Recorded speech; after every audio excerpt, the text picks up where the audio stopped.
Hi, welcome everyone. This is Mary Beth Schuin, Whole Life Coaching, helping you with all your work-related issues and stressors these days. And I'm so delighted to have Chang, my great friend, colleague. Welcome, Chang. Tell us who you are. Yes, and thank you, Maribeth, for inviting me My on pleasure. your the podcast program. Yes. So who am I? Um, Maybe doing and being. What I do, the three parts that I'm actively doing nowadays. One is, of course, coaching. I work with individual clients, some team clients as well, but mainly individual clients. And I'm also the CTI faculty at Coactive Training Institute. So training new coaches is also part of what I do. And also I'm a facilitator trainer for organizations. So I bring training contents to managers, new employees, whatever the company is requesting us to do to deliver the training about. And most of the time it's about making their managers more coach-like. And so it still has a lot to do with coaching. And so that's the doing part.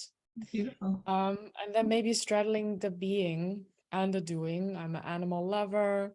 You can see my animals portraits there. I have Just two cats, two birds, yes, and one dog.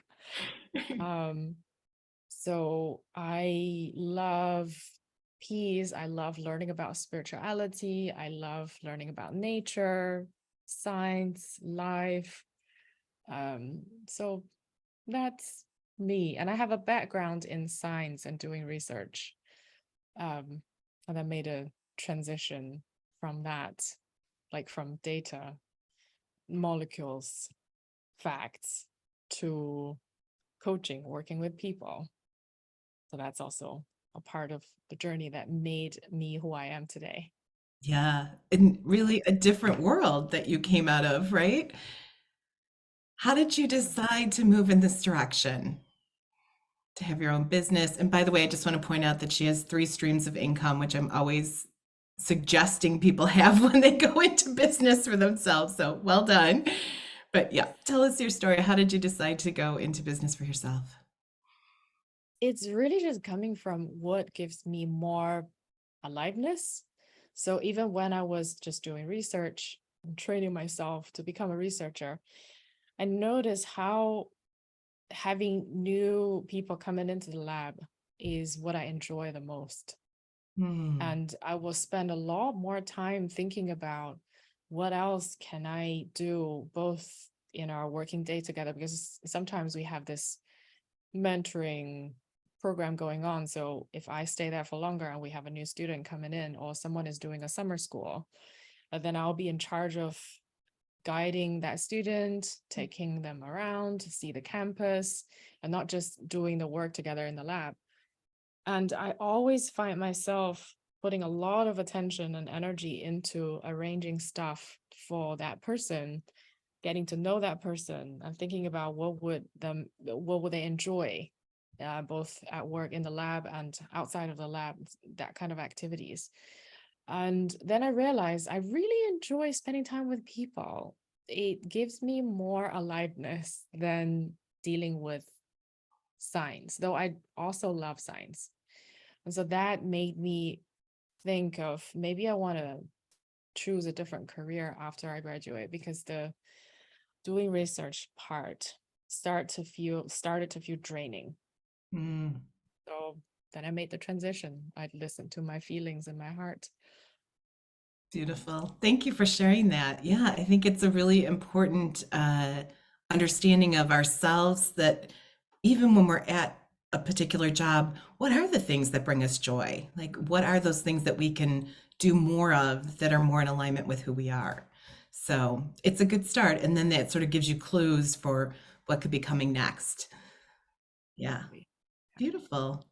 Hmm. So always I ask people to come up with some things to share with new entrepreneurs, new business owners, self-employed people, however you describe yourself. And so Chang, do you want to talk about your first one? Your first one? Sure, sure. So when you reach out to me, like things I learned in my journey, yeah, my reflection starting from, okay, maybe this is also connected to my background because, or maybe my personality. I just have the tendency to go all the way and like, I need to make sure I'm well educated. I know all the necessary things before I can say that, okay, this is what I'm doing. So one thing I do want to share is something I overcame is the thought of I need to be so good. I need to learn one more, two more, three more courses to be able to be a good coach. Um, and when I first realized that, it was quite upsetting because I want to get good first before I can provide my service. But then I realized, oh, maybe I won't be able to get there even within this lifetime. There's no end point for me to become a good enough coach. I'm always improving. Not saying that I'm not good, but I'm always improving. There's always something else for me to learn, to realize, to feel more into. Um, and so getting over that and say, okay, what I have now is enough to make an impact in my client's life. There is something I can do now already. So that's the first thing I want to share with whoever's listening to this. I Was love as a that. coach, the journey never ends. No. And every point in that journey, we have something to offer.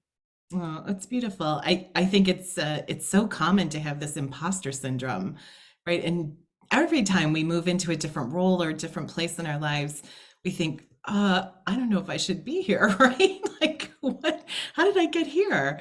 Yeah, I think it's a really big one. I remember also feeling that, and very quickly, I think because of really the great training at Collective Training Institute and their leadership program, after that, I realized I will never again do any kind of education that doesn't fundamentally change me. So, not just like knowledge, great, but I want it to actually change me on the inside. And so I started to use that as criteria for when I chose to do something.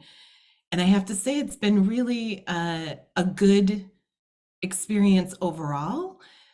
Yes, it's great to expand. We're both lifelong learners. Let's be honest, we're always going to be learning and growing. That's something we share in common. And then being more discerning about really what is it that I want to do. And oftentimes, when people are starting out, particularly when they're thinking about a niche or something that they're like a target that they want to help this particular group of people, I think make sure that the training has something to do with that so that you become more valuable. And hopefully, it has something to do with you because that's what you love. So, I totally agree with that. And to build on that is it's easy to see the value in upgrading our skills, trainings, and all that. But I see there are actually two bars going up. And the other one is what you said the CTI training provides so well, just the inner growth, the self-awareness, and many things along with that. So when we're growing this bar like crazy, if this bar doesn't grow, then the benefit doesn't multiply, if you like. yeah, So if I upgrade my skill from 1 to 2 and from 2 to 4, that's great. But if my being stay at 1, then I'll just have 1 times 4 equals 4. But if I upgrade myself to a 2, I feel like then the impact I'm making is like 2.4, it becomes 8. And nice. then so these two bars growing together is a very beautiful thing. And I feel like I used to put more attention on growing the skills.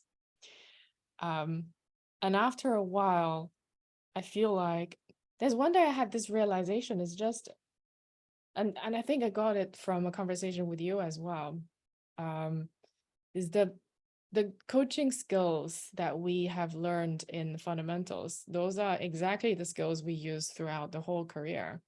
So we're as a master coach, we still ask powerful questions, we still listen, we still intuition, articulate what's going on. exactly the same skills. There are no newly invented skills that we only have when we become an MCC.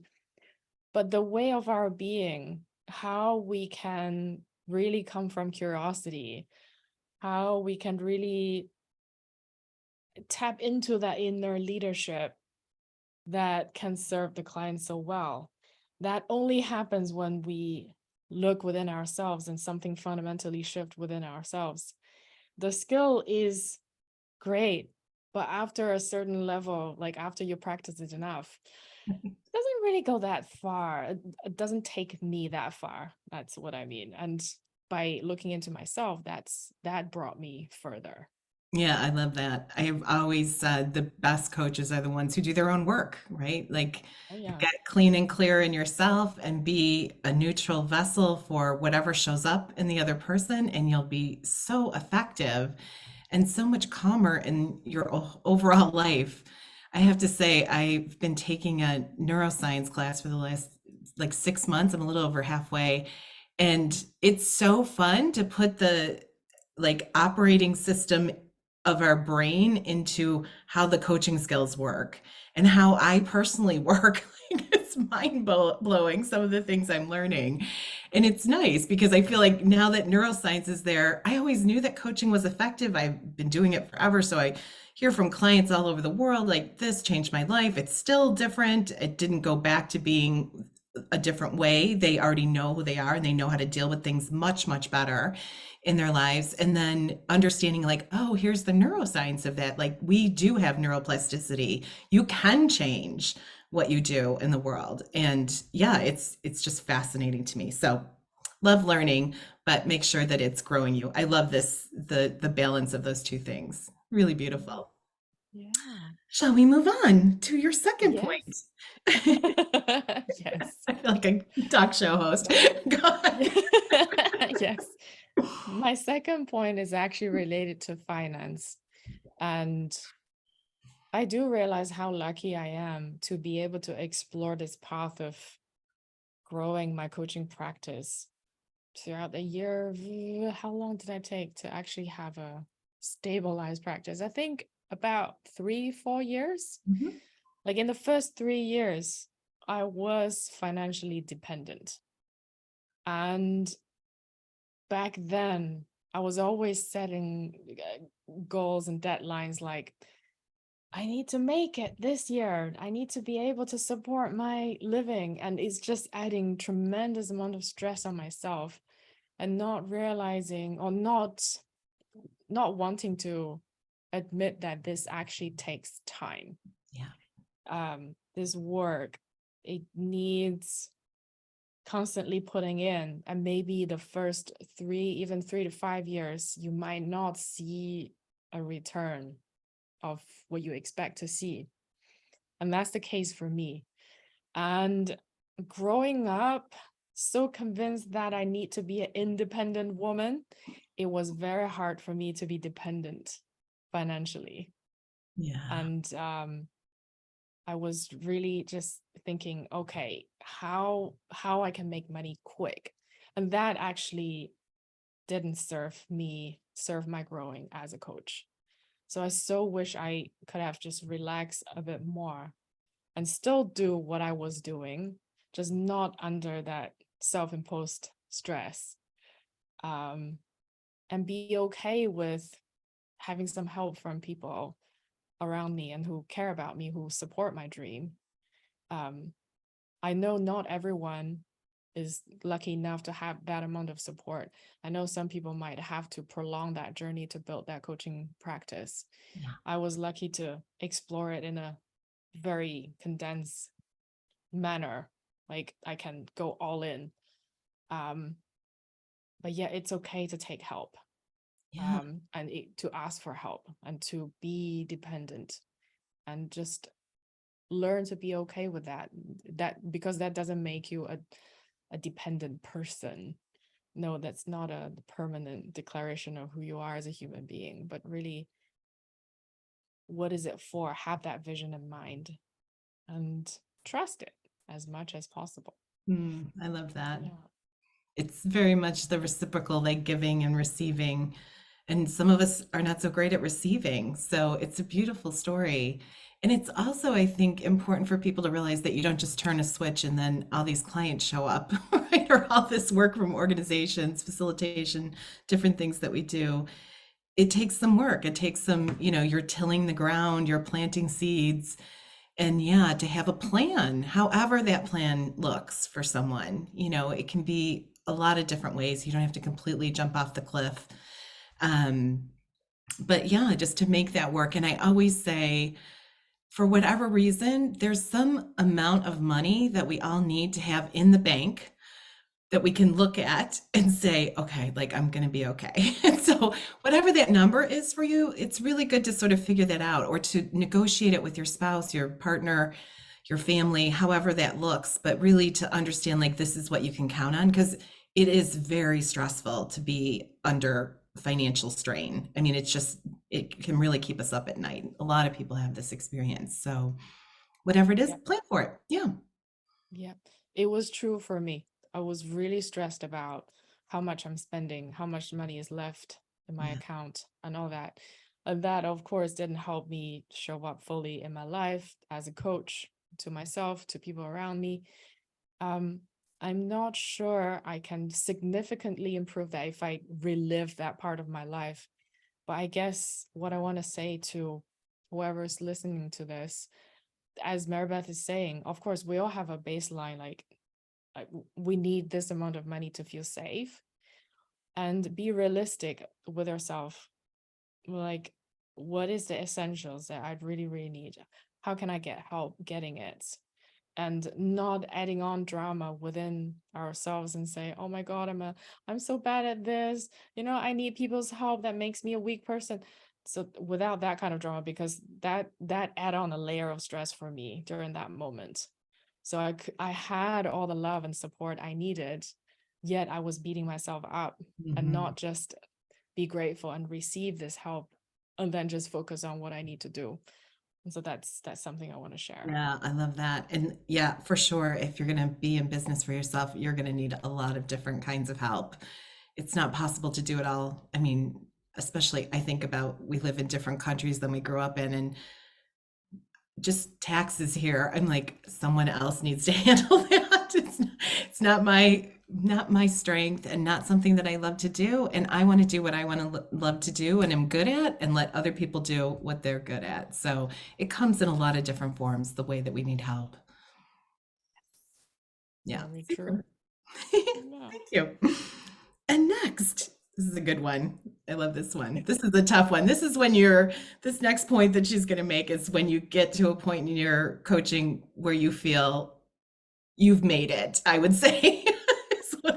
I'm going to Yes. open it up that way for you. Yes, yes, exactly. And so after that initial phase, I don't know how you call it, exponential curve. Mhm. That at the beginning, if you're just like, oh my God, and you use the beautiful metaphor with planting seeds, it can feel like that. It's like every day looking at, oh my God, when is it gonna sprout? And then after it grows out, it's like, oh my God, it's so small. It can't feed the whole family. But after a while, after it stabilized and reached a certain point, suddenly you have this whole garden overgrown of all sorts of plants, and they're taking one another's nutrients and malnutrition because it's just too much overgrown happening. And this is the third point. Like when I feel like I made it, is when I realize, oh, I need to say no to people now. So my bigger worry, it is still ongoing. Like it's a good problem to have. Because now I need to think about, okay, how can I have a wait list system? How do I say yes to things that I love and say no to some of the things that I also love, but maybe not now? How can I arrange my work better? Because I was on the edge of, or sometimes even dipping my toes into burnout a couple of times after I have made it. And that made me realize, okay, I really, really need to get very good at saying no. and really look at what am I trying to create? What's the impact I want to make? Yeah. Who is really my audience that I want to speak to? What are some of the work that really gives me energy to nurture me as a human being? What really grows me? So those questions, and of course you helped me a lot along the way because you were coaching me along this journey. And so it comes back to who I am, what's my purpose, what do I want to create for myself and then in this world, so that we can have a clearer idea. Okay, these are the things I want to create more, and these are the things that I have to say goodbye for now. Yeah. um and so getting really good clarity on your value, your own lifestyle that you want to create, your own vision, your purpose. Yeah, that's something I feel like I was doing it all along from Hmm. the very beginning. Like even attending the training, we need to look at the vision and we need to look at the values and all that. But I really start to have that strong connection with my inner resources probably only after I went into a burnout, because it became so important. Like Yeah. now I really have to choose. Well, how can I choose? Yeah. So yeah. It's really something I know when people are getting started, it's hard to imagine, but so many opportunities come at us once we put ourselves out in the market that you really very quickly have to figure out what can I manage. Most of us take this journey because we want to be more free, we want to find meaningful work, we want to do the influence, the impact that we came to have in the world, all of those lovely things, and then whew, you could just work nonstop sometimes. And so setting up those boundaries and really having the work-life balance, it's so common these days that people come to me with on the edge of burnout, either in their job or in their business, because there's just not a clear path of what they want to do and also the balance of the rest of their life. So I think it's super important that you think about this early on, really, like what do you want it to look like? It's really a lifestyle choice. It's not just work. It affects everything that we do, who we hang out with, where we live, all of that kind of thing. So super Yeah. important point. I was just having a conversation with another colleague, and I was saying how I look at myself, how many hours concentrated work I can do is changing as my lifestyle changes, the needs that coming from the different family members or my animals, and also the type of work I do. So, for example, if I was sitting in an office and writing stuff, which I did for a short while, it it didn't necessarily require my 100% presence, but maybe still like 75 and above. But in coaching, when I'm only showing up 75%, uh, that doesn't work. Yeah. It just doesn't work. So this type of work and training, of Yeah. course, I cannot show up in a training session and only give 75% because I just felt like 70%, 75% that day. So this type of work, it takes commitment, Hmm. and taking care of my energy is part of what I need to do. Yeah. And so that work-life balance, if I think from the work's need, like it actually need me to be so well on so many different levels so Hmm. that I can show up to live a life that is at choice, that is aligned with my purpose. Um, and so that learning has been very helpful and still ongoing. Yeah, Yeah. I'm still pruning my garden now. It's great. I'm going to keep going with the metaphors. I always think about it like you have to give from a full well, right? If the well is dry, it's impossible to give water to others. So it really is full permission to take care of ourselves as best we can. Of course, it's not perfect ever, but it is really, really important. I always think of it as I am my business. So how am I caring for my business? It's how I care for myself as well. And simple things make a huge difference. Again, I think I'm thinking about the neuroscience and how just making sure that you have very, sleep, water, movement, the right food, the right friends, like it's all affecting us and how we show up in the world. So much of this, as you're speaking, is reminding me of the fact that this journey is really one of a lot of introspection, a lot of self-awareness, and growing ourselves.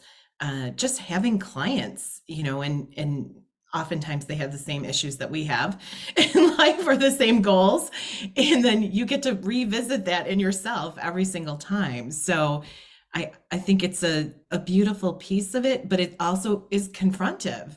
Often what we're doing with clients confronts things in us as well. And that's just part of the journey that you take through this being a coach. So Yeah. it's really We're cool. absolutely modeling for our clients as well. Yeah. Yeah. If I continue with the plants and the seeds Hmm. metaphor, Please. is like forcing a plant to flower all year round, Mhm. without a Yeah. break time. Yeah. And the plants get so ill after a while. Yeah.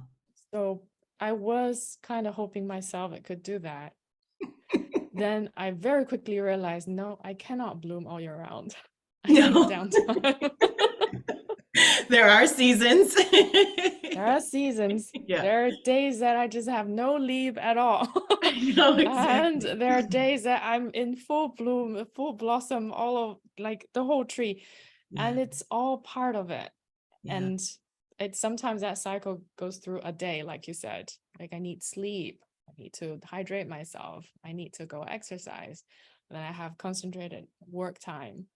Sometimes it's over a quarter where I take some conscious day off, or Mhm. over a year, take some holiday time, travel to a different place.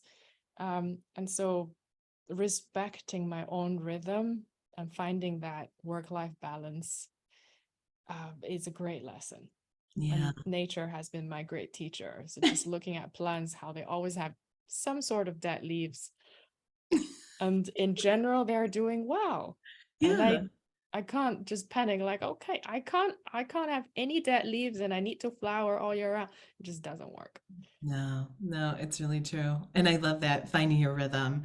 I think it's a constant changing matter of what is work-life balance. It's not like, oh, I got it. And now this is every time I'm going to do my life this way. Because it's just not like that when you have your own business. Because one of the things I love about being self-employed is there's different things at different points, right? Sometimes I'm doing facilitation for some company. Sometimes I'm working with students in a university. Sometimes I'm teaching CTI students. Sometimes I'm coaching.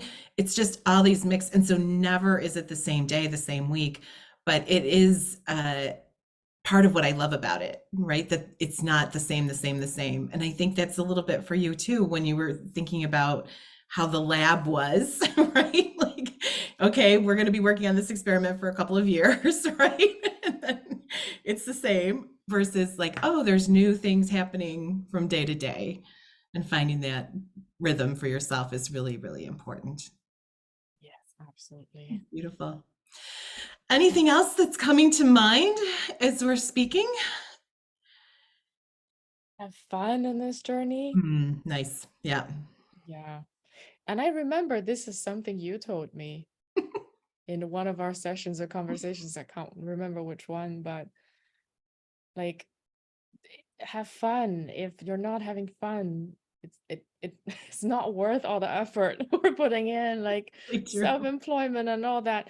And that has been staying with me, and I'm benefiting a lot of times from that. And sometimes I get into the like, oh my God, what's happening? And then somehow I remember what we talked about, like, and then I asked myself, am I having fun? How can I find ways to have more fun doing this? Because it is something I want to do. And somehow I'm feeling frustrated. How can I adjust it? How can I tweak the way I do things so that I can enjoy it more? Sometimes it's like, okay, I don't want to look at it for now. And I need to be in nature for a while. and a while can be an hour walk, Yeah, or it can be 3 days, a 1 week trip. Sometimes it's about talking to another person to have more ideas. And so there are different ways to dial up that level of fun and joy so that this work can continue. And I always think it's so important that we take care of ourselves first and take care of the business and take care of ourselves first, because the business won't exist if we're not well. exactly. And when we're not in that state of well rested, well balanced, everything in the work gets impact. So yeah. So for whoever's listening, are you having fun? It's a great question. Thank you for reflecting that back to me. I realize it's sort of a life philosophy. Like I always joke with new students, like I don't do anything that's not fun. So we are going to have some fun, even though it's a stressful journey that you're going to take to learn this coaching thing. It's still going to be fun. Or if I'm in a room with people and we're trying to figure out their mission statement or whatever, I still want them to enjoy it because it's precious moments. It's the one thing that we really never get back is our time. So enjoy your time as best you can and get help if you're not, is what I would say. There's plenty of great people to speak to. Yes. And Thank you you being so a great much. resource. I You're appreciate so that. welcome. It's so, I have to just say, it's been such an honor to watch you grow and to see, you know, really from the very beginning. I can't even remember how many years it's been now, but really you set your goal to do this and you did it. And so I'm so proud of you and all the things that you've gone through in yourself and your life and just the huge difference that you're making in the world. Thank you so much for being you and for being with me today. I really, really appreciate it. And I just, my Yeah. heart is full listening to you. Yeah. You really have been there since the quite the beginning. Like you were my certification program leader. And Mhm. so from the moment I started charging people for coaching, That's right. and after I like being certification, associated I with think, that. yeah, not long after that, I engaged you as my coach. And so you saw the whole journey from Yeah. started charging to all the way to now I need to do some serious pruning. And it's just, yeah, it's so good to have your support and Mhm. to be able to have you as a very important resource in my life.